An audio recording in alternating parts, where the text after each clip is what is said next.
138 dan huwa n-numru ta' helpline ġdid li beda jitħaddem 24 siegħa kuljum, 7 ijiem fil-ġimgħa dwar dak kollu li għandu x'jaqsam mal-Awtorità tas-Saħħa u s-Sigurtà fuq il-Post tax-Xogħol l-OHSA u l-Awtorità tal-Bini u l-Kostruzzjoni il-BCA.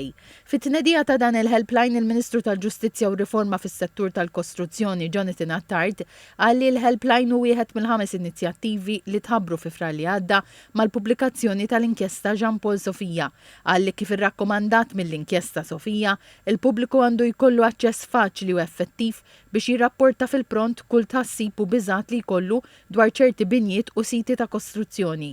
Kompla jgħid li tqabdu aġenti u tħarġu b'mod professjonali kif għandhom jindirizzaw liċ-ċittadini.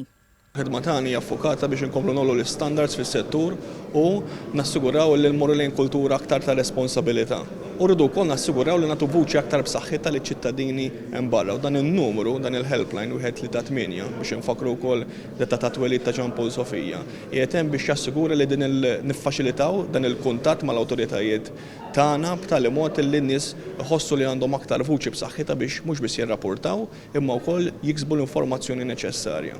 Il-Kap Eżekuttiv tal-Awtorità tas-Saħħa u Sigurtà fuq il-Post tax-Xogħol l-OHSA, Dr. Josiane Kutajjar, qalet li aġenti ta' servizz.gov se jkunu jistgħu jidentifikaw sitwazzjonijiet ta' riskju għoli bħal ħaddiema fuq pont bla ilbies protettiv jew ta' inġenji fuq soqfa u jgħadduhom dirett lil din il-linja biex tittieħed azzjoni minnu fih.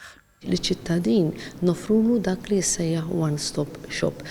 Jirrikorri għal din il-linja u mbagħad aħna jekk ma jkunx jippartieni direttament għal saħħa u sigurtà jew għall kostruzzjoni se nkunu qed niddireġuh għall entitajiet oħra fejn ikun jista' jiġi assistit. Il-Kap Eżekuttiv tal-Awtorità tal-Bini u l-Kostruzzjoni BCA, il-Perit Rodrik Bonnici, spjega li dan il-helpline jagħti drittijiet lit-terzi li ħdejhom ikun għaddej xi tip ta' kostruzzjoni. Ħajkun hemm servizz wieħed li awtomatikament aħna ħajkonna rekord ta' kull kumment jew ilment li jidħol u ħanżidu fl-effiċjenza tagħna. Ħanatu prioritajiet ukoll fil-servizz infushom fosthom li dar servizz innifsu jibqa' jiġi updated minn żmien għal żmien.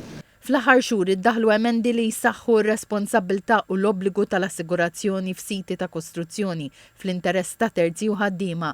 Dawn jinkludu li siti li ebda parti tagħhom ma tmissu taffettwa proprjetajiet terzi, standalone, mhux biss iridu jimxu ma' ċertu kundizzjonijiet provduti mill-liġi fejn jidħlu ħinijiet, trap eċċessiv, storbju u indafa, imma wkoll huma obbligati li jkollhom assigurazzjoni.